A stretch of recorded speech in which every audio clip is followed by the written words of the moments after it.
ici pour l'Union communiste libertaire.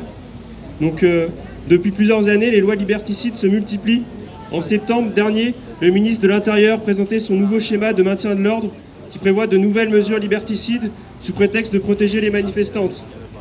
Le projet de loi sur la sécurité globale, déposé le 20 octobre, continue ce processus. Le gouvernement confirme sa volonté autoritaire d'offrir à la police toute l'impunité qu'elle souhaite pour protéger les intérêts de la bourgeoisie, en s'appuyant notamment sur la surveillance de masse et de la population. Le projet de loi en discussion est dangereux et doit être combattu pour ce qu'il institue. Ce projet de loi, ce n'est pas seulement l'article 24.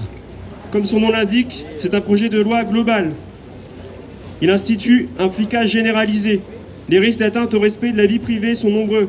Les articles 20 et 21 prévoient d'autoriser aux policiers municipaux et aux agents de la ville de Paris chargés d'un service de police d'accéder aux images enregistrées par des caméras de vidéosurveillance jusqu'aux images et aux enregistrements issus des caméras individuelles, ainsi que la possibilité de transmission en temps réel de ces images à la police. Une surveillance accrue par les airs.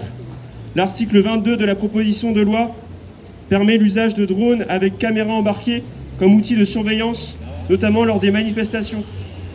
Leur usage facilitera l'identification des personnes et la collecte massive de données à caractère personnel.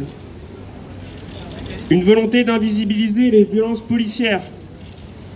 L'article 23, quant à lui, vise à exclure du bénéfice des réductions de peine les auteurs de certaines infractions commises au préjudice d'une personne investie d'un mandat électif public, d'un militaire de la gendarmerie nationale, d'un fonctionnaire de la police nationale ou d'un sapeur-pompier professionnel ou volontaire.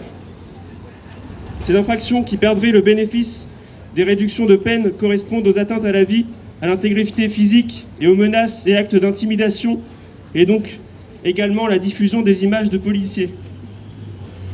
Nouvelle infraction donc, et peine aggravée. Un racisme institutionnel toujours actif.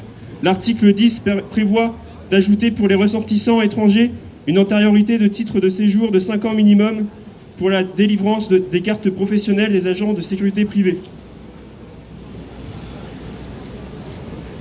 À Paris, une coordination de centaines d'organisations a su appeler à une mobilisation massive le 5 décembre.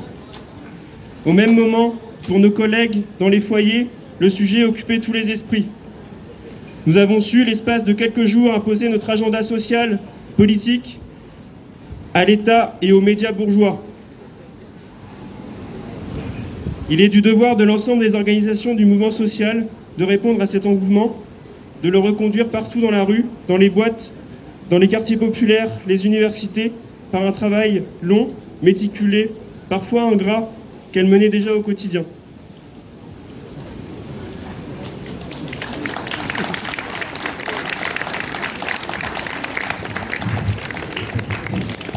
Merci. Du coup, une prise de parole de nous toutes 35 sur la loi séparatisme et l'islamophobie en règle.